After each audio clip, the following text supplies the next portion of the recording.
ಮತ್ತು ಜಮ್ಮು ಕಾಶ್ಮೀರಕ್ಕೆ ಕೇಂದ್ರ ಸಚಿವ ಅಮಿತ್ ಶಾ ಭೇಟಿ ಕೊಡ್ತಾ ಇದ್ದಾರೆ. 2 ದಿನಗಳ ಕಾಲ ಜಮ್ಮು ಕಾಶ್ಮೀರದಲ್ಲೇ ವಾಸ್ತವ್ಯವನ್ನು ಹೂಡ್ತಾ ಇದ್ದಾರೆ. ಆಪರೇಷನ್ ಸಿಂಧೂರ ನಂತರದಲ್ಲಿ ಮೊದಲ ಬಾರಿಗೆ ಕಾಶ್ಮೀರಕ್ಕೆ ಭೇಟಿ ಕೊಡ್ತಾ ಇದ್ದಾರೆ.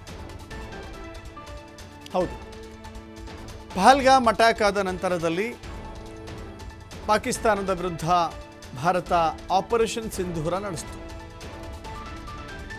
ಕೆಲ ದಿನಗಳ ಕಾಲ ನಡೆದಂಥ ಘಟನೆ ಆದ ನಂತರದಲ್ಲಿ ಇದೀಗ ಪರಿಸ್ಥಿತಿ ಶಾಂತವಾಗ್ತಾ ಇದೆ, ಸಹಜ ಸ್ಥಿತಿಗೆ ಮರಳುತ್ತಾ ಇದೆ.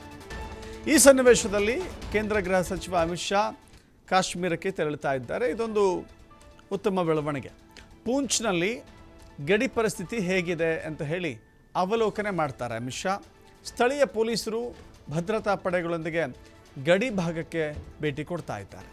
ಅದರ ಮೂಲಕ ಸಹಜ ಸ್ಥಿತಿಗೆ ಮರಳುತ್ತಾ ಇರುವಂಥ ಈ ಸನ್ನಿವೇಶ ಹೇಗಿದೆ, ಜೊತೆಗೆ ಕೇಂದ್ರ ಗೃಹ ಸಚಿವರು ಅಲ್ಲಿ ಹೋಗೋ ಉದ್ದೇಶವೂ ಹೇಗಿರುತ್ತೆ ಅಂದರೆ ಅಲ್ಲಿರುವಂಥ ವಾಸ ಮಾಡುವಂಥ ಜನಗಳಿಗೂ ಕೂಡ ಒಂದು ಧೈರ್ಯ, ಒಂದು ಆತ್ಮಸ್ಥೈರ್ಯ, ಒಂದು ಕಾನ್ಫಿಡೆನ್ಸ್ ಬರಬೇಕು